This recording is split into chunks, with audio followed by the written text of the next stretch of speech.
Canada के उत्तर पश्चिम में कई सौ किलोमीटर लंबा एक इलाका फैला है। ये इलाका अलास्का तक पहुंचता है। इस इलाके में ऊंचे पर्वत हैं, नदियां जिनमें बेहद साफ पानी बहता है, जंगल काफ़ी हरे भरे खूबसूरत, घास के मैदान। और इसी इलाके में लगभग 80 या 90 किलोमीटर लंबी एक घाटी पड़ती है जिसका नाम है नहानी घाटी। इस घाटी के बीच से एक नदी गुजरती है जिसका नाम नहानी नदी, और इसी की वजह से इसका नहानी घाटी नाम पड़ा। इस नहानी घाटी को अगर दुनिया की सबसे रहस्यमयी जगह कहा जाए तो शायद गलत नहीं होगा, क्योंकि इस घाटी के बारे में जितनी कहानियाँ हैं और जितने तरह की कहानियाँ हैं वो आपस में अपने आप में काफ़ी दिलचस्प और रहस्यमयी हैं। इस घाटी में प्री हिस्टोरिक एनिमल्स भी देखे जाने की बात आती है, यानी कि ऐसे जानवर जो 10-15 हज़ार साल पहले या लाखों साल पहले धरती पर रहा करते थे और किन्हीं कारणों से लुप्त हो गए। इन जानवरों में से मैमथ, सैबरटूथ और यहाँ तक कि डायनासोर की भी इस घाटी में देखे जाने की बात आती है। मैमथ एक हाथी जैसे बड़े जानवर जिनके पूरे शरीर पर बाल होते थे और लंबे दांत। सैबरटूथ शेर की तरह लेकिन बड़ा और जबड़े में 2 नुकीले दांत। तो ये मैमथ, सैबरटूथ और डायनासोर, ये बताया जाता है कि कई लोगों ने यहाँ पर बर्फ में इन जानवरों के पैरों के निशान देखे। इसके अलावा इस घाटी से तमाम और भी कहानियाँ जुड़ी हुई हैं, जिनमें बताया जाता है कि यह घाटी चीज़ों को बड़ा कर देती है, जानवरों को आकार में बड़ा कर देती है। इस घाटी में येती देखे जाने की भी घटनाएं, विशालकाय दानवों के देखे जाने की घटनाएं, शैतानी आत्माओं के देखे जाने की घटनाएं, विशालकाय नेवले की देखे जाने की घटनाएं, और एक लड़ाकू कबीला रहा करता था जो रातों रात अचानक गायब हो गया। इसके अलावा यहाँ पर यूएफओ देखे जाने की भी घटनाएं सामने आती हैं। तो आप सोच सकते हैं कि इस घाटी के बारे में कितनी कहानियाँ मशहूर हैं। लेकिन एक और कहानी है इस घाटी के बारे में। इस घाटी का एक और नाम है द हेडलेस वैली, यानी सरकटी घाटी। नमस्कार, मेरा नाम है समीर चौधरी और मैं आपको सुनाने जा रहा हूँ इसी हेडलेस वैली यानी सरकटी घाटी की कहानी। इस घाटी का ये नाम क्यों पड़ा? तो हमारी कहानी जहाँ से शुरू होती है, जो पहला वाकया,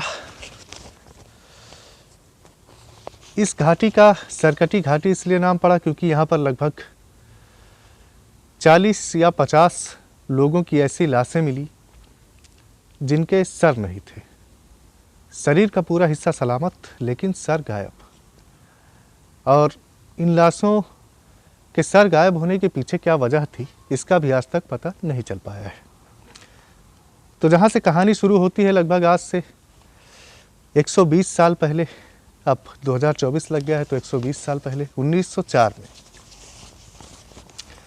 इसी कनाडा में एक जगह फोर्ट लियार्ड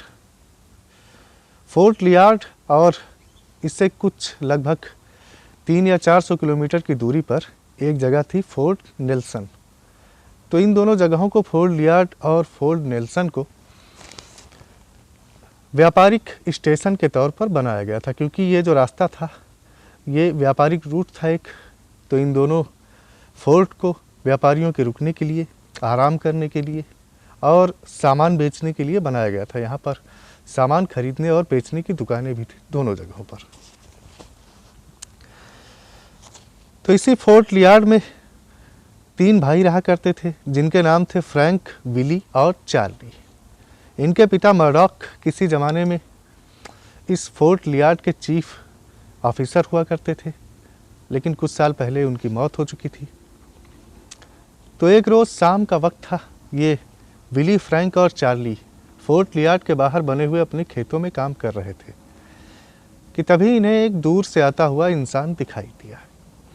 ये जो इंसान आ रहा था ये देखने में काफ़ी गंदा लग रहा था। ऐसा लग रहा था कि जैसे कई महीने या कई साल जंगलों में रहकर आया है। इसके बाल काफ़ी गंदे थे और जटाएं बनी हुई, लटें। इसके कपड़े भी काफ़ी गंदे, जगह जगह से फटे हुए, मैले कुचैले। तो ये आज देखा जाए तो अजीब नज़ारा है, लेकिन उस समय ये कोई अजीब नज़ारा नहीं था, क्योंकि ये जो दौर था ये क्लोंडाइक गोल्ड रश का दौर था। तमाम लोग सोना पाने की हसरत में, जल्दी अमीर बनने की हसरत में दूर दराज के मैदानों, दूर दराज की नदियों और पहाड़ों की यात्राएं किया करते थे। तो ये वहाँ पर पहुँचते दूर दराज के इलाकों में, जहाँ इनको खबर मिलती कि वहाँ पर सोना हो सकता है, वहाँ जाते, नदियों में सोना छानते, मैदानों में खोदते, पहाड़ों में गुफा बनाते। तो तमाम लोग इस काम में लगे हुए थे, और वो जब अपने इस सोने की खोज पर निकलते तो काफ़ी महीने लगते उनको। तो ये कोई नई बात नहीं थी। इन्होंने सोचा कि ऐसा ही कोई खोजी होगा, खजाने का पता लगाने वाला, सोने का पता लगाने वाला। लेकिन चूंकि ये जगह फोर्ट लियार्ड एक व्यापारिक जगह थी, तो इन लोगों को नज़र भी बनाए रखना पड़ता था कि कैसा आदमी कोई खबर लेने आया है कुछ। तो ये लोग खड़े होकर उसको देखने लगे। ये इंसान नज़दीक आता चला जा रहा था। ये काफ़ी बूढ़ा भी था इंसान, इसकी लगभग 55 या 60 साल उम्र हो चुकी थी। तो जब ये काफ़ी ज़्यादा नज़दीक आ गया तो इन तीनों लड़कों ने अचानक इसे पहचान लिया। ये और कोई नहीं था बल्कि इनका ही अंकल जॉन, एक रिश्तेदार था। तो इन लोगों ने पहचान लिया। जॉन तो पहले इन लोगों को पहचान चुका था। तो ये लोग फिर बातचीत हुई, हालचाल पूछा।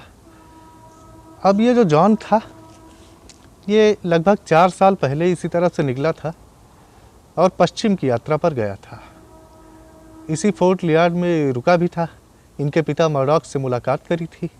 अब चूंकि रिश्तेदार था तो कुछ समय बिताने के बाद इसने बताया था इनको कि ये पश्चिम की यात्रा पर जा रहा है। तो काफ़ी साल बीत गए थे, तो इनको लगा था कि किसी और तरफ निकल गया होगा, लेकिन अब ये वापस आ गया था। अब ये जो जॉन था, जॉन मैक्लॉड, और इन तीनों भाइयों के नाम भी मैक्लॉड थे। तो जॉन मैक्लॉड की कहानी ये थी कि ये बचपन से ही घुमंतू किस्म का इंसान था। घूमना फिरना इसको काफ़ी ज़्यादा पसंद। ये लंबी लंबी यात्राओं पर पैदल ही निकल जाता, कई दिन या कई महीने के लिए। इसकी शादी भी हुई थी लेकिन बच्चे थे नहीं। और फिर जब इसकी पत्नी इसे छोड़कर उसने किसी और के साथ शादी कर ली तो ये अपना पूरा ही समय फिर घूमने फिरने में लगाने लगा। तो इसका यही काम था, कई महीनों तक यात्राओं पर निकल जाता। और जो ये तीनों भाई थे, इन तीनों भाइयों की जॉन में काफ़ी दिलचस्पी थी, क्योंकि जॉन जब अपनी यात्रा करके लौटता तो इनको कहानियाँ सुनाता, जो भी उसने देखा था या जो भी अनुभव किया था या जो सुना था। और जॉन की खास बात ये थी कि ये झूठ नहीं बोलता था कहानियों में। जो जॉन ने देखा हो या अपनी आँखों से या फिर इसको पक्का विश्वास रहा हो तो वही बातें ये बताता था, और झूठ मूठ बढ़ा चढ़ा कर कभी नहीं बताता था। तो हाल चाल पूछा जा रहा था, सभी लोग खुश थे। ये लड़के भी तीनों जॉन को देखकर खुश, और जॉन तो पहले से ही खुश था। वो अपनी ज़िंदगी का एक अच्छा वक्त जी रहा था। तो ये फिर घर लेकर गए। जॉन ने नहाया, अपने आप को साफ़ किया। शाम का वक्त हुआ, जॉन ने भरपेट खाना खाया। खाना खाने के बाद ये लोग आग के पास इकट्ठा हुए और जॉन ने अपने पाइप में तंबाकू भरकर तीली दिखा दी। तीनों लड़के अब इंतजार कर रहे थे कि जॉन कहानी सुनाए कि वो कहाँ गया और उसने क्या देखा। जॉन भी समझ गया था कि लड़के तीनों कहानी सुनना चाहते हैं। तो उसने फिर अपनी पाइप से धुआं खींचकर छोड़ा और बताना शुरू किया। जॉन ने बताया कि वो 4 साल पहले जब यहाँ से पश्चिम की यात्रा करते हुए निकला था तो कई महीने तक वो चलता रहा। कई जगहों पर वो रुकता, 1 या 2 दिन बिताता, आराम करता, जगह को देखता, उसके बाद वो आगे बढ़ जाता। तो इसी तरह कई महीने तक पैदल चलते हुए फिर वो एक जगह पर पहुंचा जहां पर्वतों की श्रृंखलाएं शुरू हो रही थी। तो इस जगह पर जब पहुंचा तो अचानक कुछ लोग निकलकर जॉन के सामने आ गए। ये लोग कबीले के लोग थे, आदिवासी, और इन्होंने पीले कपड़े पहन रखे थे। तो जॉन ने इनको देखा, कबीले के लोग, तो ये डर गया। लेकिन ये कबीले के लोग जो थे ये काफ़ी सभ्य थे। इसके पास आए, इसे समझाया कि डरो मत। बातें हुई, इसको अपने साथ कबीले में ले गए, अच्छी तरह से रखा, अच्छी तरह से बात की, इससे रहने की जगह दी, खाने पीने को दिया। तो कई दिन इसने फिर आराम से उनके साथ रहते हुए, उनका जो कबीला था उसके बारे में जानते हुए, आसपास की जगहें देखते हुए बिताया। उन्हीं के साथ ये घूमने निकल जाता आसपास की जगहों में। तो जब लगभग हफ्ते भर का समय उनके साथ बीता, तो एक दिन फिर बात चल रही थी ऐसे ही, और ये जो लोग थे, जो कबीला मिला था इसको, जॉन को, ये अपने आप को डीन कहते थे, डीन कबीला। तो डीन कबीले के लोगों ने फिर बताना शुरू किया, और कबीले के लोगों ने एक अलौकिक घाटी के बारे में बताया। एक बहुत ही खूबसूरत और अलौकिक घाटी जो मैकेंजी पर्वत श्रृंखलाओं के बीच में घने कोहरे की चादर ओढ़े छुपी रहती है। इस घाटी का नाम था नहानी घाटी।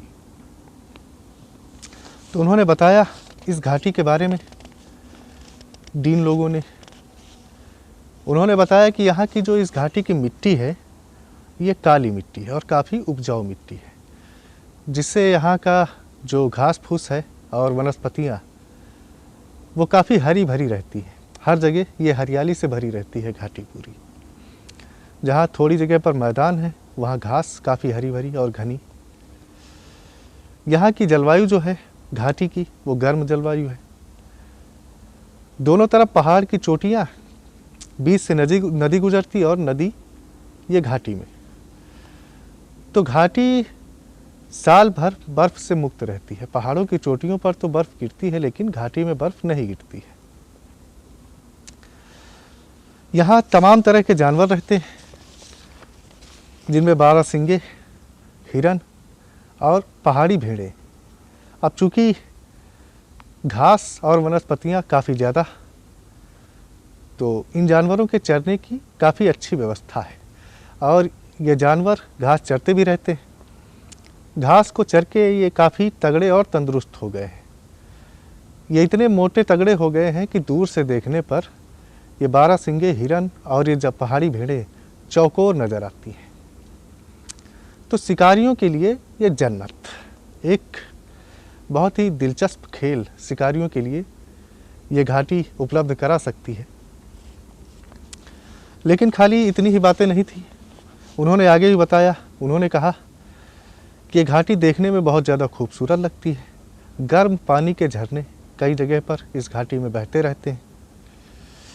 और ये एक रहस्यमयी बातों में बताया कि इस घाटी में पता नहीं कौन सी ऐसी खूबी है कि यहाँ पर रहने वाली जो जानवर हैं और जो वनस्पतियाँ हैं, वो आकार में थोड़ा बड़े हो जाते हैं। यहाँ के जो भालू हैं वो भी आकार में बड़े होते हैं, और कई तरह के जानवर। तो इन्होंने बताया फिर आगे कि यहाँ पर येती भी रहते हैं। येती यानी कि हिम मानव, इंसानों से आकार में बड़े, और इनके पूरे शरीर पर बाल। ये पहाड़ों में इन्हीं गुफा बनाकर रहते हैं, और ये येती तो गुफा बनाकर रहते भी हैं। एक और चीज़ यहाँ पर गुफा बनाकर रहती है, विशालकाय दानव। ये विशालकाय दानव इंसानों से आकार में काफ़ी बड़े, लगभग 30 से 40 फीट ऊंचाई इनकी, और ये भी पहाड़ों में गुफा बनाकर रहते हैं। ये काफ़ी क्रूर और गुस्सैल किस्म के होते हैं विशालकाय दानव। जिधर भी निकलते हैं चीज़ों को तबाह करते जाते हैं, जानवरों को मारते जाते हैं, पेड़ों को तोड़ते जाते हैं, इंसानों को मारते जाते हैं। इनकी एक रानी है, इस रानी की चमड़ी का रंग गेहुआ है, और ये सारे दानव इसी रानी के कहे पर चलते हैं। कोई भी इंसान अगर इन दानवों के सामने पड़ जाए तो वो जिंदा नहीं बच सकता है। डीन लोगों ने और भी बातें बताई इनको। इन्होंने बताया कि यहाँ पर शैतानी आत्माएं भी दिखाई पड़ती हैं। ये आत्माएं इस घाटी की रक्षा करती हैं, पहरेदारी करती हैं। ऊंचे पहाड़ों पर पेड़ों के पीछे काले साए की तरह ये आत्माएं खड़ी हुई दिखाई दे जाती हैं। एक विशालकाय नेवले की भी कहानी बताई कि किसी ज़माने में यहाँ पर एक विशालकाय नेवला रहा करता था, जो लगभग 40 या 50 मीटर लंबा था। और अगर कोई इंसान पहुंच जाए नदी के रास्ते से तो अपनी पूंछ नदी में पटकता था और इतनी तेजी से पटकता था कि इंसान को डुबाकर मार देता था। फिर उन्होंने बताया कि एक कबीला भी रहा करता था इसी घाटी में किसी ज़माने में। ये कबीला जो था ये काफ़ी क्रूर किस्म का कबीला था, लड़ाकू एक कबीला। लूटपाट करना, लोगों को मारना, चीज़ें छीन लेना, ये इस कबीले का काम था। तो इन्हीं पहाड़ों की गुफाओं में ये कबीला रहा करता था और लूटपाट करने के लिए पहाड़ों से नीचे उतरता था। तो ये जो डीन कबीला था जहाँ पर ये रह रहे थे जॉन, तो डीन कबीले के लोग इस नाहा कबीले से काफ़ी खौफ खाते थे, काफ़ी डरते थे, सावधान भी रहते थे। तो नाहा कबीला इसीलिए इस नदी का नाम पड़ा नहानी नदी और इस घाटी का नाम नहानी वैली। लेकिन एक रात अचानक जाने क्या हुआ कि ये नाहा कबीला जो था क्रूर किस्म का, ये अचानक गायब हो गया और किसी को पता नहीं कि ये गायब कैसे हुआ।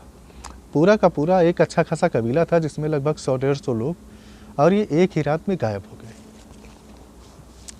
हैरानी की बात ये थी कि इन्होंने जो खाना बनाया था उस खाने को भी ये खाया नहीं था। इन्होंने खाना बनाया हुआ अपनी जगह पर रखा था और पूरा का पूरा कबीला हवा की तरह से गायब हो गया था।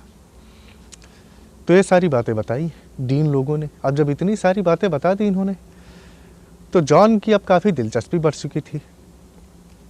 जॉन ने फिर विदा लिया इन डीन लोगों से, धन्यवाद दिया इनकी आवभगत का, खातिरदारी का, और वो आगे बढ़ गए। अब वो अपनी आँखों से इस घाटी को देखना चाहते थे। तो वो चलते चले गए पैदल। कई दिनों तक वो सफ़र करते रहे। उसके बाद वो पहुँचे जहाँ से घाटी शुरू होती थी। और जैसा इस डीन कबीले के लोगों ने बताया था, ये घाटी बिल्कुल वैसी ही थी, उसी तरह की हरी भरी, उसी तरह की मिट्टी और उसी तरह के गर्म पानी के झरने। तो अब जॉन को देखकर ये बहुत अच्छा लगा। एक बहुत ही खूबसूरत घाटी, अलौकिक। तो ये आगे बढ़ने लगे, पहाड़ों पर चढ़ाई करते हुए, घाटी को देखते हुए। जहाँ इनका मन करता रुक जाते, आराम करते। देखते देखते आगे चलते रहे। तो इसी तरह कई महीने इन्होंने बिताए खूबसूरती को देखते हुए। अब ये महीने कैसे बीत गए थे इनको पता ही नहीं चला। फिर एक जगह पर ये पहुँचे जहाँ से पहाड़ों की चोटियाँ जो थी वो एकदम खड़ी हो जाती थी और आगे चढ़ाई करना काफ़ी ज़्यादा मुश्किल था। तो जॉन फिर उसी जगह पर रुक गए। इन्होंने पत्थरों को इकट्ठा करके अपनी एक कुटिया बनाई और उस कुटिया में रहने लगे। कई महीने इन्होंने यहाँ बिताए, या फिर हो सकता है साल, क्योंकि जॉन को अब समय का भी पता नहीं था कि कितना समय बीत रहा है। तो ये जानवरों का शिकार करते हुए, नज़ारों का आनंद लेते हुए कई महीने या कई सालों तक वहाँ पर रहे। अब ये सारी बातें जॉन आग के पास बैठे बता रहे थे और तीनों लड़के बड़े गौर से इनकी बातें सुन रहे थे। तो जब काफ़ी महीने या काफ़ी साल वहाँ रहे जॉन, तो उसके बाद इन्होंने सोचा कि अब काफ़ी वक्त हो गया है, वापस लौटना चाहिए। लेकिन फिर जॉन ने एक रहस्यमयी मुस्कान, एक गहरी मुस्कान डाली अपनी चेहरे पर और इन तीनों लड़कों को देखना शुरू किया। फिर जॉन ने बताया एक राज की बात जो डीन लोगों ने इन्हें बताया था।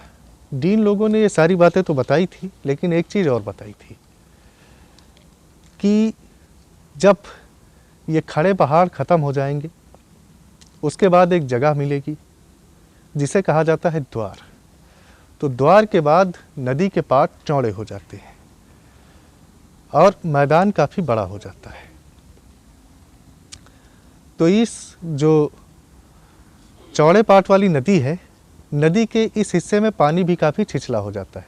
जहाँ पर खड़े पहाड़ थे वहाँ नदी की गहराई थी लगभग 100 फीट और यहाँ पर काफ़ी छिछला, कुछ ही फीट गहरा पानी। इस नदी के किनारे काफ़ी खूबसूरत पत्थर पड़े रहते हैं, कई रंग के। लेकिन जब नदी में उतरा जाएगा तो एक खास तरह का पत्थर मिलता है, पीला पत्थर। जॉन ने तीनों लड़कों को देखा। लड़के एक गहरी उत्सुकता से जॉन को देख रहे थे। जॉन ने फिर कहा, समझे, पीला पत्थर यानी कि सोना। लड़कों की आंखों में अचानक चमक उभर आई, क्योंकि जैसा मैंने पहले बताया था कि ये क्लोंडाइक गोल्ड रश का दौर था और काफ़ी कहानियाँ सुने मिलती थी सोना मिलने की। तो जॉन ने फिर बताया कि ये जो हिस्सा है 15 किलोमीटर का हिस्सा, इस 15 किलोमीटर के हिस्से में नदी छिछली है, पानी ठीक ठाक है, नहाने लायक, और इस पूरे हिस्से में काफ़ी सोना बिखरा पड़ा है नदी की तलहटी में। और जॉन जो इतने सालों तक वहाँ रहे तो ये उसी जगह पर पहुँचना चाह रहे थे, लेकिन चूँकि अब चट्टानें खड़ी थी जहाँ पर ये रुके थे तो आगे जाना काफ़ी मुश्किल था, इनकी उम्र भी साथ नहीं दे रही थी। जॉन ने अपने झुर्रियों पड़े और सिकुड़ी हुई खाल वाले हाथ को ऊपर उठाया और गौर से देखने लगा। वो अपने आप से ही जैसे बातें कर रहा हो। जॉन ने कहा, काश मैं जवान होता, काश मेरे हाथों में और मेरे शरीर में पहले जैसी ताकत होती, तो मैं उस जगह पर ज़रूर पहुंचता और ढेर सारा सोना हासिल कर लेता। और बात ये थी कि जॉन जो इतने सालों तक वहाँ पर रुका था तो ये अभ्यास कर रहा था उन पहाड़ियों पर चढ़ने के, लेकिन ये सफल नहीं हो पाया था, इसलिए वापस आ गया था। तो जब जॉन ने बताया इस सोने की बात तो लड़कों की दिलचस्पी काफ़ी ज़्यादा बढ़ चुकी थी। जॉन ने अपने हाथ से नज़र हटाई और इन तीनों लड़कों को देखा। तीनों लड़कों को देखकर ये मुस्कुराया। मुस्कुराने के बाद इसने अपने झोले में हाथ डाला और एक पत्थर का टुकड़ा निकाला। ये कोई आम पत्थर का टुकड़ा नहीं था, ये सोने का टुकड़ा था, एकदम खालिश सोना। अब लड़कों ने जैसे ही देखा तो उनकी आंखें आश्चर्य से फैलती चली गई, क्योंकि जॉन सच बोल रहा था। जॉन ने बताया कि जहाँ पर ये था वहाँ उसको और तो कुछ नहीं मिल सका, बस यही एक सोने का टुकड़ा मिला। लेकिन अगर खड़ी पहाड़ियों की श्रृंखलाओं को पार करके गेट के उस पार पहुँचा जाए तो काफ़ी मात्रा में सोना मिल जाएगा। तो खैर रात ज़्यादा हो चुकी थी, ये सब लोग सोने चले गए। अगली सुबह जॉन ने अपने आगे की यात्रा शुरू कर दी। उसने तीनों लड़कों से विदा ली और आगे बढ़ गया। अब सोना मिलने की जो बात थी तो उसकी वजह से ये तीनों लड़के आपस में बात करने लगे। अब ये काफ़ी उत्सुक और उत्साहित उस जगह पर पहुंचने के लिए। अब इनको काफ़ी ज़्यादा इच्छा हो रही थी कि वहाँ पर पहुँचे, सोना हासिल करें और जल्दी से अपना भाग्य बदल लें, काफ़ी ज़्यादा अमीर हो जाए। क्योंकि जैसा जॉन ने बताया था कि यह जगह किसी की भी किस्मत एक ही रात में पलट सकती है। एक ही रात में इतना सोना मिल जाएगा कि लाना मुश्किल हो जाएगा। तो इन तीनों भाइयों ने फिर योजना बनाई। अब इनको पहाड़ों पर चढ़ने का और उस इलाके में जाने का कोई अनुभव तो था नहीं, तो जो इनकी समझ में आया थोड़ा बहुत इन्होंने सामान लिया, खाने पीने का सामान, पहाड़ों पर चढ़ने का सामान, रस्सियाँ वगैरह, और ये यात्रा पर निकल पड़े। कई महीनों की ये यात्रा की इन्होंने और फिर ये उसी जगह पर पहुँचे जहाँ जॉन ने बताया था कि कबीले के लोग मिलेंगे, डीन कबीले के लोग। जॉन की बात बताई बिल्कुल सच थी, ये वहाँ लोग थे। उसके बाद ये और आगे बढ़ते रहे। फिर ये नहानी घाटी के मुहाने पर पहुँच गए और जैसा जॉन ने बताया था अपनी आंखों से देखकर, तो बिल्कुल वैसे ही खूबसूरत ये घाटी। अब इस घाटी की खास बात ये थी कि यहाँ पर इंसानों के कदम बहुत कम ही पड़ते थे। जबकि ये बात है 1904 की, तो लगभग ना के बराबर ही इंसान यहाँ पर जाया करते थे। थोड़ा बहुत जो सोने की बातें सुनकर लोग आते थे, 2-4 लोग, और ये जो डीन कबीला जो इसके पास रहता था, यही डीन कबीले के लोग ही यहाँ पर आया जाया करते थे। लेकिन जो खड़ी पर्वत श्रृंखलाएं थी उनको पार करके आगे बहुत कम लोग पहुँच पाते थे। तो इंसानों की पहुँच से दूर थी ये घाटी अपने प्राकृतिक सौंदर्य में। ये तीनों लड़के घाटी को देखते हुए, आनंद लेते हुए आगे बढ़ने लगे। इनको कोई जल्दी तो थी नहीं, तो ये अपने आराम से उसी तरह जॉन की तरह देखते हुए, घूमते हुए और रुकते हुए, ठहरते चले जा रहे थे। रात हो जाती, ये रुक जाते, अपना कैंप लगाते, जो कैंप का सामान लेकर आए थे, आग जलाते, पानी गर्म करते और जानवर का शिकार करके फिर उसको भून कर खाते। तो ये सब इनका रोज़ का ही काम था, चलते जा रहे थे। इस घाटी में जाने कौन सी खूबी थी कि इनको थकान नहीं महसूस हो रही थी। हर सुबह जब ये सोकर उठते तो बिल्कुल तरोताजे उठते थे।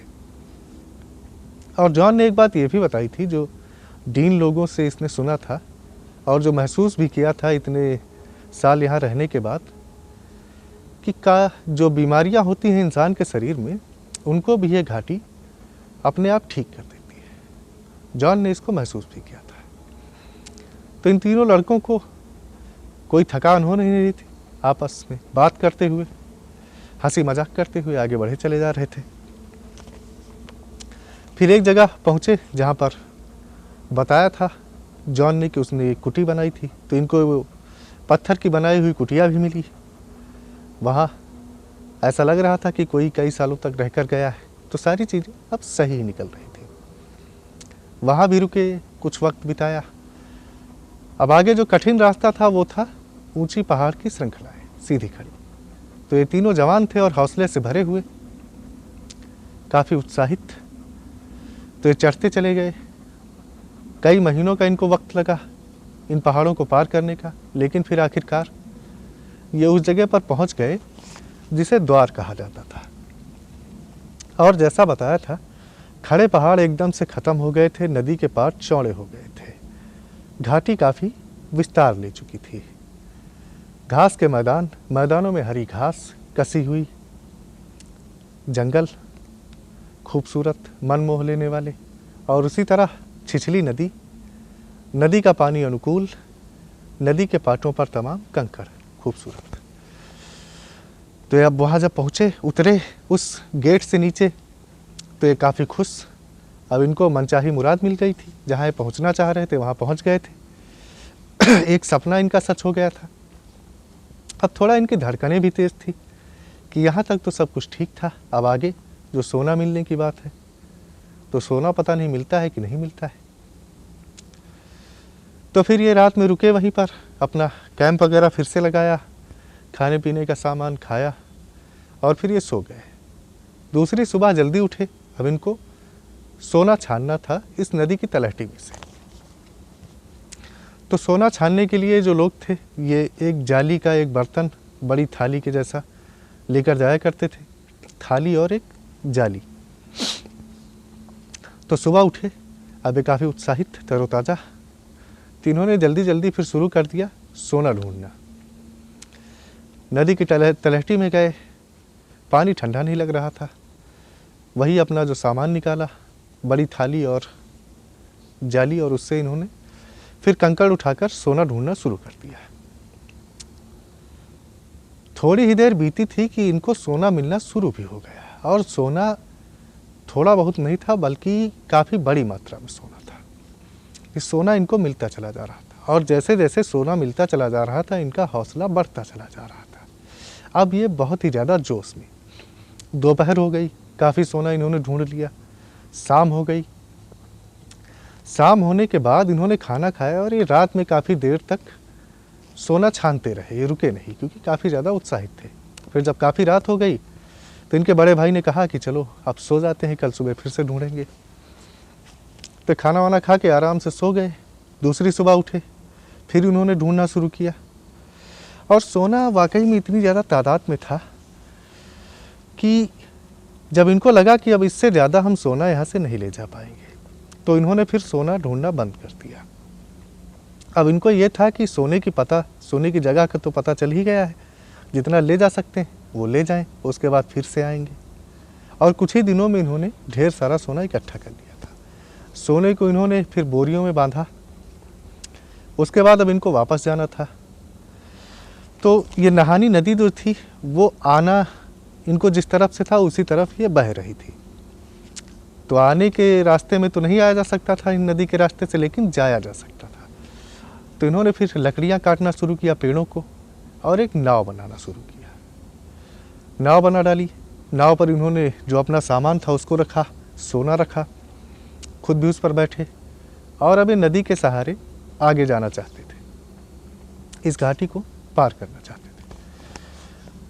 तो नाव इन्होंने चलाना शुरू किया। नाव बढ़ती चली जा रही थी। ये सब आराम से बैठे थे। आने में तो बहुत मेहनत पड़ी थी, जाने में कोई मेहनत नहीं पड़ रही थी। लेकिन तभी एक ऐसी जगह आई जहाँ पर नदी काफ़ी ये तीव्र हो गई थी।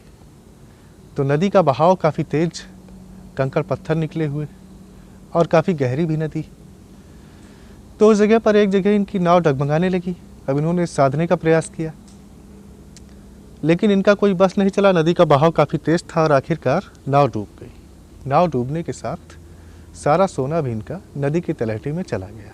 अब यहाँ पर नदी काफ़ी ज़्यादा गहरी, तो सोना ये निकाल नहीं सकते थे। किसी तरह इन्होंने खुद को बचाया, किनारे लाए।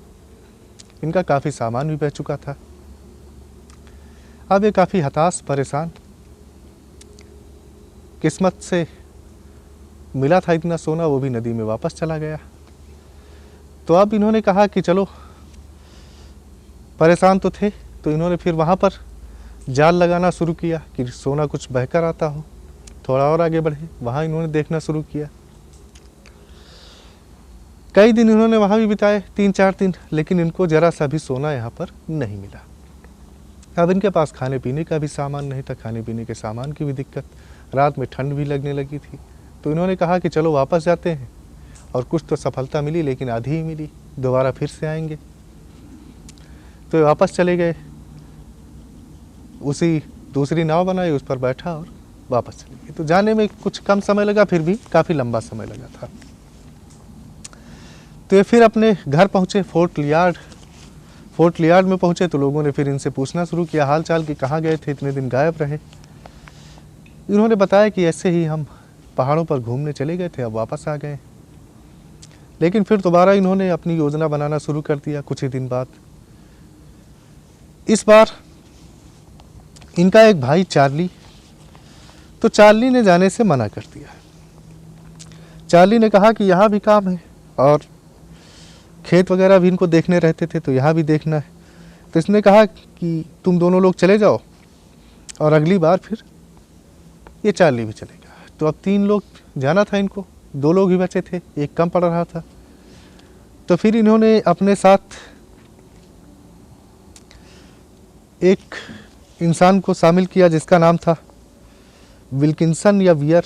अब इसका नाम पक्का नहीं पता है, लेकिन रॉबर्ट वियर या विल्किंसन इसका नाम आता है। तो इन्होंने फिर, दोनों भाइयों ने, विली और फ्रैंक ने इसको साथ लिया। इसको बताया कि हम यहाँ पर जा रहे हैं और ऐसी ऐसी बात है, और ऐसा हमारे साथ हुआ था, सोना हमको मिला, लेकिन किस्मत से नदी में बह गया। तो ये साथ लेकर गए और उसी जगह पर पहुँचे जहाँ से घाटी शुरू होती थी। तो इस बार यहाँ पर कुछ 3 लोग भी थे जो इनको घाटी में जाता हुआ देख रहे थे। ये लोग घाटी में गए और इसके बाद दोबारा कभी दिखाई नहीं दिए। दिन बीतने लगे, महीने बीतने लगे और साल बीत गए। लगभग 2 साल का वक्त बीत चुका था और यहाँ पर चार्ली फोर्ट लियार्ड में इनके आने की राह देख रहा था। तो पहले कुछ महीने लगे तो चार्ली को कोई दिक्कत नहीं, कोई चिंता नहीं हुई। जब महीने काफ़ी ज़्यादा बढ़ने लगे, 1 साल बीत गया, तो चार्ली को चिंता होने लगी। और जो फोर्ट लियार्ड के बाकी लोग थे वो भी पूछते कि कहाँ गए हैं वो दोनों लोग। तो ये बता देता उनको ऐसे ही कि वो घूमने गए हैं, वापस आ जाएंगे। जब 2 साल बीत गए तो फिर चार्ली का सब्र जवाब दे गया। फिर इसने कुछ लोगों को इकट्ठा किया, पहाड़ों पर चढ़ने लायक लोग और कुछ शिकारी, इनको साथ लेकर फिर ये उसी रास्ते से गया जिस रास्ते से अपने दोनों भाइयों के साथ ये पहले गया था। तो ये चलते रहे, काफ़ी महीने इनको लगे वहाँ पहुँचने में, और फिर उसी जगह पर पहुँचे। इन्होंने खड़े पहाड़ नांगे, द्वार पे पहुँचे, और उसके बाद जहाँ पर घाटी चौड़ी हो जाती थी वहाँ पर पहुँचे। वहाँ पहुँचने पर इन्होंने देखा कि इनके भाइयों का टेंट तो लगा हुआ, इनको दूर से दिखाई दिया कि एक टेंट तो लगा हुआ है, तो इनको लगा कि इनके भाइयों का ही टेंट होगा। ये चार्ली पहुँचा वहाँ पर, लेकिन वहाँ का जो नज़ारा था वो काफ़ी भयानक था। चार्ली का एक भाई एक पेड़ की सहारा लिए हुए बैठा था और उसका हाथ बंदूक की तरफ था। यहाँ पर इनका कैंप लगा हुआ था और कैंप का ही नज़ारा था ये।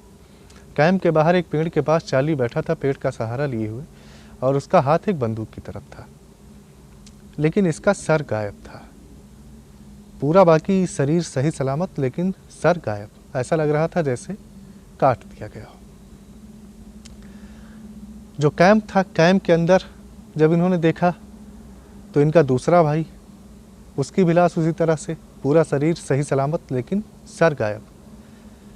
और ये ऐसा लग रहा था देखने से कि जैसे इसने अपना जो ओढ़ने का कंबल वगैरह था उसको पलटा था और पलटने के तुरंत बाद ही इसका सर काट दिया गया था।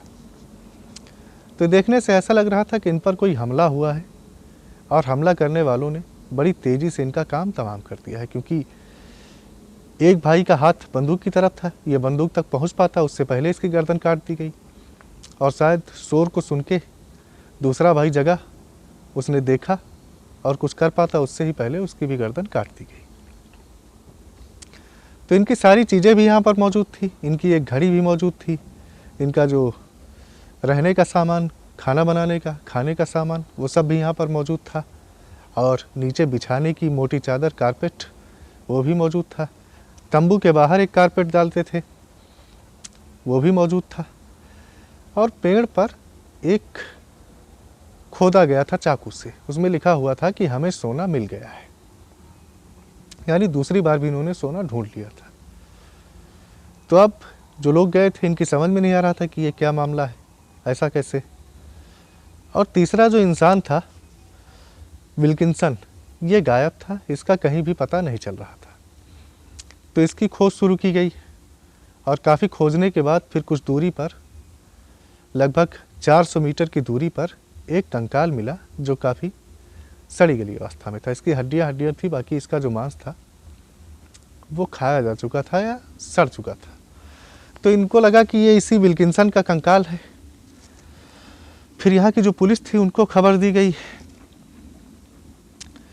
लेकिन पुलिस वाले जो थे तो वो जाना नहीं चाह रहे थे यहाँ पर। तो उन्होंने बताया कि कोई जानवर खा गया होगा या भूख से मर गए होंगे। तो पुलिस का जो रवैया था वो काफ़ी निराशाजनक। लेकिन ये पहला मामला था जब ऐसी घटना हुई थी, और इसी घटना के बाद इसका नाम पड़ गया द हेडलेस वैली, यानी सरकटी घाटी। इसके लगभग फिर 9 साल बाद ये कहानी आगे बढ़ती है। तो इन्हीं पहाड़ों के पास कुछ दूरी पर एक शराब खाने में रात का वक्त लोग शराब पी रहे हैं, तेज तेज आवाज़ में बातें कर रहे हैं, कुछ लड़ाई झगड़े भी कर रहे हैं। एक गोल मेज के चारों तरफ 5 लोग बैठे हुए थे। इनमें एक इंसान बैठा था जिसका नाम था मार्टिन जॉर्गेनसन। मार्टिन जॉर्गेनसन भी काफ़ी गंदा लग रहा था, इसके दांत भी काफ़ी गंदे थे और ये अपने गंदे दांतों को दिखाते हुए खीसे निपोड़ रहा था, बड़ी तेज थे। और ये इन चारों लोगों को बाकी समझाने का प्रयास कर रहा था। तो ये सेखी बघार रहा था, ये बता रहा था कि ये कैसे इसी मैकेंजी पर्वत श्रृंखलाओं पर चढ़ते हुए गया और कैसे इसने पार किया, वही सब कुछ ये बता रहा था कि पहाड़ों को चढ़ते हुए बड़ी कठिन चढ़ाई थी, बड़ी कठिन पहाड़ी, उसको पार करते हुए गया। फिर एक जगह पर पहुंचा, नदी में फिर इसने सोना ढूंढना शुरू किया और इसको तमाम सोना मिला। अब ये सेखी बघारते हुए और बड़ी नशे में और खुशी की हालत में ये इन चारों लोगों को बता रहा था। तो चारों लोग भी बड़े गौर से इसकी बातें सुन रहे थे। तो इसने फिर कहा कि मैं फिर से वहाँ जाने वाला हूँ और इस बार भी मैं ढेर सारा सोना वहाँ से लेकर आऊँगा। तो इन चारों लोगों ने फिर इसको, जॉर्गेनसन को, एक प्रस्ताव दिया कि जो सोना वहाँ से लेकर आओगे वो हमें बेच देना। जॉर्गेनसन ने कहा सोना बेचूंगा, लेकिन तुम लोगों को मुझे वहीं मिलना पड़ेगा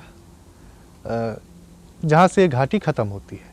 मैं वापस आऊँगा, तुमको सोना बेचूंगा और उसके बाद में फिर से वापस चला जाऊँगा, और ये जो सोने की कीमत है तुम्हारे ऊपर उधार रहेगी।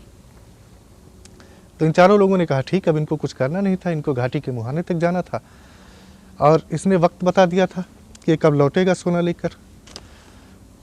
तो कुछ महीने के बाद की बात थी। तो आज की रात जब ये बात कर रहे थे शराब खाने में, तो काफ़ी शराब पी जॉर्गेनसन ने और ये अगली सुबह फिर निकल पड़ा अपनी यात्रा पर। जो तय वक्त था, बताया गया था इतने महीने बाद मिलने का, तो ये लोग वहाँ पर चारों लोग पहुँचे। अब ये इंतज़ार करने लगे जॉर्गेनसन के आने का, लेकिन जॉर्गेनसन नहीं आया। तो इनको लगा कि पहाड़ी इलाका है, आने जाने में कठिनाई, कुछ दिन का वक्त तो ज़्यादा लग ही सकता है। तो ये लोग इंतज़ार करने लगे, लेकिन जब लगभग महीना भर बीत गया फिर भी जॉर्गेंसन नहीं आया, तो इनको लगा कि कोई और बात है। तो फिर इन्होंने कुछ लोगों की टीम बनाई और पहुँचे वहाँ पर जहाँ पर ये बताया था। अब इनका ये भी था कि जॉर्गेंसन नहीं आया तो हो सकता है कि वो सोना उसने किसी और के हाथों बेच दिया। तो सोने की पानी की भी हसरत थी, इसलिए ये लोग वहाँ गए। सोना मिलने की बात तो सच थी, लेकिन जब वहाँ पर पहुँचे तो देखकर इनकी हालत वैसे ही ख़राब जो इनको नज़ारा दिखाई दिया। और पहले भी ये जो मैक्लॉड भाई थे दो, उनके बारे में सुन चुके थे। तो अब की बार जब वहाँ पर पहुँचे तो इन्होंने देखा कि ये जॉर्गेंसन पेड़ के पास बैठा हुआ है।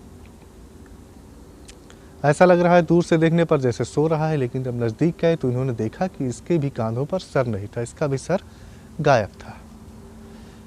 इसने उसी जगह पर एक पत्थर की कुटिया भी बना रखी थी जिसमें रहता था और खाना पकाता था अपना, लेकिन इसकी जो पूरी कुटिया थी वो जल गई थी। इसका सारा सामान जल गया था और इसके हाथों में इसके जो कपड़े थे, यहाँ पर आग का कोई भी नामो निशान नहीं था। ऐसा लग रहा था कि किसी ने इसको मारा, इसकी गर्दन काटी और उसके बाद इसकी जो कुटिया थी उसको आग लगा दी। लेकिन खास बात जो थी कि पेड़ पर यहाँ भी चाकू से वही गोदा गया था कि मुझे सोना मिल गया है। तो अब ये हैरानी की बात है। अब इन लोगों ने जब ये नज़ारा देखा, जो लोग आए थे ढूंढने, तो ये काफ़ी डर गए। अब बात ये आई क्योंकि इसके बारे में एक और कहानी थी कि जो नाहा ट्राइब थी, लड़ाकू कबीले के लोग जो काफ़ी क्रूर थे और लोगों को मार देते थे, लूटपाट करने के लिए नीचे आते थे, तो उनके बारे में ये भी कहा जाता था कि वो इसी पहाड़ में गुफाओं के अंदर चले गए हैं और आज भी इसी पहाड़ में रहते हैं। तो ये लोग जिनके सर काटे जा रहे थे, तो ये लोगों को लगा कि ये उन्हीं का काम है और उन्होंने ये सर काटे होंगे। खैर बात पक्की तो कभी नहीं पता चल पाई कि किसका काम था। और इन लोगों के गुफाओं के अंदर, और जैसा मैंने पहले बताया था कि विशालकाय दानवों के गुफाओं के अंदर रहने के साथ ये भी बात आती थी कि जो प्री हिस्टोरिक एनिमल्स थे, विलुप्त हो गए, जो दुनिया में कहीं और नहीं पाए जाते हैं, तो उनके बारे में भी ये कहा जाता है कि वो जब लुप्त होने लगे तो उसमें से कुछ जानवर भागकर इन्हीं पर्वत श्रृंखलाओं में छुप गए थे गुफाओं में और ज़मीन के नीचे चले गए। तो ये एक गुफाओं का जो रहस्य है इस घाटी का, ये गुफाओं का रहस्य बड़ा ही गहरा है। यहाँ पर ये नाहा कबीले के लोग और विशालकाय दैत्य, कई अजीब जानवर, कई तरह के, ये बताया जाता है कि गुफाओं के अंदर रहते हैं। तो ये बात थी, लेकिन पुलिस जो थी उसने माना नहीं अभी भी। फिर इसके बाद 1926 में एक और घटना होती है। 1926 में कुछ शिकारी, अब काफ़ी वक्त बीत चुका था तो बातें थोड़ा धीमी पड़ गई थी, तो कुछ शिकारी इसी जगह पर पहुँचे। वो शिकार करने के उद्देश्य से आए थे। अब सोना मिलने की जो बात थी यहाँ पर वो धीरे धीरे कम हो गई थी। तो इसी घाटी के पास, द हेडलेस वैली के पास, वो शिकार करने के बाद अपना रात में सो रहे थे। कई लोग थे, इनमें एक औरत भी थी। औरत का नाम था एनी लेफर्टे, अगर मैं नाम सही पढ़ पा रहा हूँ तो ये एनी नाम की औरत भी थी इनके साथ। तो दिन भर इन्होंने शिकार किया और मांस वगैरह खाया। उसके बाद रात में ये सब सो गए। सोने का अपना ये सामान साथ में लाए थे, तंबू वगैरह। इनमें से एक इंसान था, एक शिकारी। अचानक उसकी नींद खुली। कोई एक बड़ा सा पत्थर पहाड़ के ऊपर से आकर नदी में गिरा था और काफ़ी तेज़ आवाज़ हुई थी, छपाक की आवाज़। तो जब ये छपाक की आवाज़ हुई तो इसकी आंखें खुली और आंखें खुलने के बाद इसके सामने जो नज़ारा था, उस नज़ारे ने इसे अंदर तक हिला कर रख दिया, क्योंकि इसने देखा कि पहाड़ पर कोई एक औरत जैसा कुछ चढ़ता चला जा रहा है। और ये जो औरत थी, इसका पूरा शरीर सफ़ेद था और इसके शरीर पर एक भी कपड़ा नहीं था। ये अपने दोनों पाँव और दोनों हाथों पर पहाड़ के ऊपर की तरफ चढ़ती चली जा रही थी। चढ़ने का जो इसका तरीका था वो काफ़ी जानवरों के जैसा था और इसकी हरकतें भी जानवरों, पागलों जैसी। इंसानों से इसकी लंबाई कुछ ज़्यादा ही लग रही थी। अभी देखने का भ्रम था या क्या था, लेकिन लग रहा था कि ज़्यादा लंबी है इंसानों से। तो ये जब देखा इस शिकारी ने तो ये काफ़ी डर गया, और जैसे ही इसको डर का एहसास हुआ तो ये जो चढ़ रही थी इसने मुड़कर देखा इस शिकारी को, और मुड़कर देखना था, इसका चेहरा इतना भयानक था, इसके बाल सर पर बहुत ही कम और चेहरा भयानक, वही दांत वगैरह। तो शिकारी को देखकर इतना डर लग गया कि वो अपने बिस्तर में और ज़्यादा नीचे धंस गया। खैर शिकारी तो बच गया था, लेकिन जब सुबह हुई तो उन्होंने देखा लोगों ने कि एन लफर्ते नहीं थी। अब कई लोगों को लगा, जब कहानी बताई और शिकारी को भी लगा कि ये एन लफर्ते ही थी जो पहाड़ के ऊपर चढ़ती चली जा रही थी, लेकिन उसका रूप अचानक ऐसे इतना ज़्यादा कैसे बदल गया था और वो ऐसी हरकतें कैसे कर रही थी, ये इनकी समझ में नहीं आया। और एन लफर्ते इस दिन के बाद कभी मिली भी नहीं। इसके बाद फिर 1927 में एक घटना आती है। यूकॉन फिशर, ये एक बदमाश किस्म का आदमी, लुटेरा, तो ये पुलिस से वांटेड था, भगौड़ा था पुलिस से। तो ये भागने की जगह ढूंढते हुए इसी घाटी के पास आ पहुंचा था, छुपने की जगह ढूंढ रहा था, और इसको ये घाटी छुपने की एक बहुत ही बेहतरीन जगह लगी। तो यहाँ आकर ये छुप गया, इसने अपना कैबिन वगैरह बना डाला और यहीं पर ये रहने लगा। कुछ महीनों के बाद जब इधर कोई लोग आए तो उन्होंने देखा कि इसका जो कुटिया है पूरी, जो इसने पत्थर लगाकर बनाई थी, वो पत्थर की पूरी कुटिया जली हुई है, और इसका भी वही हाल है कि इसके कांधों पर भी सर नहीं है। और पास में ही एक पेड़ था जिस पर लिखा हुआ था कि मुझे सोना मिल गया। तो इसका भी वही हाल था जैसा पहले लोगों का हुआ था। इसका कुटिया जली हुई, सारा सामान जला हुआ, लेकिन इसका पूरा शरीर सही सलामत, बस सर गायब। इसके बाद फिर 1931 में फिल पावर्स नाम का आदमी, इसी तरह पूरा इसका जो सामान था वो जला हुआ और कंधों पर सर नहीं। अब यहाँ का जो पुलिस था, रॉयल कैनेडियन माउंटेन पुलिस शायद कहा जाता था, तो उनके इन केसेस में ज़्यादा दिलचस्पी थी नहीं। तो जब उनके पास ये बात पहुँचती तो वो बता देते कि कोई भूख से मर गया होगा, या कोई जानवर किसी को खा गया होगा, या कुछ आग लग गई होगी। तो इसी तरह की वो बातें बता देते। तो पुलिस की खासी दिलचस्पी थी नहीं इन केसेस में, और केसेस ये होते रहते थे। ये सारे वो केस हैं जो दर्ज किए गए, जो दर्ज नहीं हुए उनकी कोई गिनती नहीं। तो इस बार पुलिस वालों ने बताया कि इसका जो स्टोव का पाइप था वो कुछ उसमें दिक्कत थी, तो अचानक आग लग गई जिससे ये सब कुछ जल गया। लेकिन उसका सर क्यों कटा हुआ था और पेड़ पर, पास के पेड़ पर लिखा हुआ क्यों था कि मुझे सोना मिल गया, ये कोई भी व्याख्या नहीं कर पाया। इसके बाद फिर 1945 में एक माइनर, ये एक खदान खोदने वाला आदमी, ये भी अपने स्लीपिंग बैग में इसी तरह पाया गया, सर सही सलामत, शरीर सही सलामत, सर गायब। तमाम दुनिया भर के ऐसे ही वाक़े हैं, काफ़ी लंबी गिनती है इनकी। तो 1950 का दौर आते आते एक जॉन ओब्रायन नाम का आदमी अचानक खो गया इस इलाके में। लंबी उसकी काफ़ी सर्च की गई, ढूंढा गया उसे, और जब उसे ढूंढा गया तो वो भी एक जगह पर मिला। उसका शरीर पूरा जमा हुआ, आग उसके सामने रखी हुई थी, लकड़ियाँ लगाई हुई थी, और माचिस उसने हाथ में पकड़ी हुई थी। लेकिन वो देखने से ऐसा लग रहा था कि जैसे ये आग जला पाता उससे पहले ही ये जम गया बर्फ़ से। लग रहा था जैसे कि बहुत जल्दी में, बहुत तेज़ी से बर्फ़ ने इसे जमा दिया। और इसके भी, इसका सर सही सलामत था। तो ये भी एक अजीब चीज़ थी कि अचानक इतनी तेज़ी से कैसे जम गया ये पेड़ के पास एक बैठा हुआ था, टेक लगाए हुए, लकड़ियाँ इसके सामने, हाथ में माचिस, लेकिन जला नहीं पाया और जम गया। इसके बाद फिर सन 2000 शायद 7 या 12 तक ऐसी ही कहानियाँ लोगों की गायब होने की इस घाटी से आती रही हैं। अभी हालिया एक वाक़या शायद 2007 में या 2012 में आया था। उसका भी एक है कि कुछ 2 भाई गए थे तो दोनों भाई गायब हो गए, ढूंढा गया तो मिले नहीं। फिर एक की लाश पानी में तैरती हुई मिली, एक की लाश झाड़ी में मिली।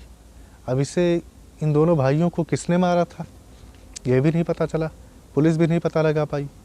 अब इनका जो राज था वो भी काफ़ी गहरा था कि एक की लाश झाड़ियों में कैसे और एक की पानी में कैसे, और काफ़ी दिनों तक पानी में पड़ी रही और यहाँ पर पड़ी रही झाड़ियों में। तो ये कुछ केसेस हैं जो मैंने आपको बताए। इसके बाद फिर यहाँ पर हाल के कुछ दशकों में यूएफओ के देखे जाने की भी घटनाएं सामने आती हैं। लगभग 50 लोग इस घाटी में ऐसे मिले हैं जिनके सर गायब थे या जिनकी अजीब तरह से मौत हुई, जिनकी मौत के पीछे का कारण नहीं पता चल पाया कि आखिर इनकी मौत क्यों हुई। कई अजीब अजीब तरहों से, कई अजीब अजीब तरीक़ों से इनकी मौतें हुई। इस घाटी को एक शापित घाटी भी माना जाता है। कहा जाता है कि यहाँ से कोई भी सोना लेकर नहीं आ सकता क्योंकि इस घाटी पर एक गहरा श्राप है। तो तमाम दुनिया भर की कहानियाँ हैं इस घाटी के बारे में, जितनी भी बात की जाए कम ही है। तो खैर, आज की हमारी कहानी इस मुद्दे पर थी कि इसका हेडलेस वैली यानी सरकटी घाटी कैसे नाम पड़ा। बाकी जो कहानियाँ हैं वो हो सकता है किसी और वीडियो में आपको सुनाऊं। तो ये थी हमारी आज की कहानी हेडलेस वैली की। आप चाहें तो इसके बारे में और पढ़ सकते हैं, काफ़ी कुछ पढ़ने लायक चीज़ें इसके बारे में, जानने लायक चीज़ें। और जो लोग साइंस में, विज्ञान में दिलचस्पी रखते हैं उनके लिए भी कई चीज़ें पढ़ने लायक। यहाँ के जो डीन लोग हैं, डीन लोगों ने एक बार, कुछ जैव वैज्ञानिक गए थे वहाँ पर, तो उनको चमड़े पर बनी हुई एक आकृति दिखाई थी जो उनके पुरखों ने 100 या 200 साल पहले इस चमड़े पर बनाया था। और ये आकृति जो थी वो एक डायनासोर की आकृति थी, बिल्कुल एक ठीक ठाक डायनासोर। सारे उसके जो अंग वो उसी तरह से बने हुए, जैसा भी उसके हर अंग का आकार वो उसी तरह से बना हुआ। तो एक पक्का ठीक ठाक डायनासोर का ही चित्र था, ये कंफर्म हो गया। लेकिन दिक्कत की बात ये थी कि जिस समय ये बनाया गया था उस समय डायनासोर के खोजे जाने की बात सामने आई ही नहीं थी। और ये भी बताया गया इन लोगों के द्वारा, जिन डीन कबीले वालों ने इस चित्र को दिखाया था चमड़े पर बने हुए, तो उन्होंने बताया था कि आज भी, जैसा मैं पहले भी बता चुका हूँ, कि डायनासोर भी आज इन पहाड़ियों की गुफाओं में रहते हैं।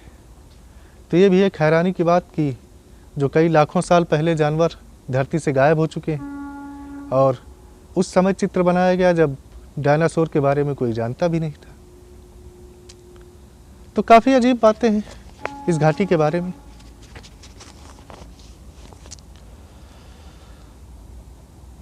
कई दिनों से मैं ये कहानी आपको सुनाना चाह रहा था, काफ़ी अच्छी लगी थी जब मैंने इसे खुद सुना था, पढ़ा था, तो इसीलिए सोचा सुनाऊं आपको। उम्मीद है आपको पसंद आई होगी। फिर आपसे मुलाकात होगी अगले वीडियो में नई कहानी के साथ।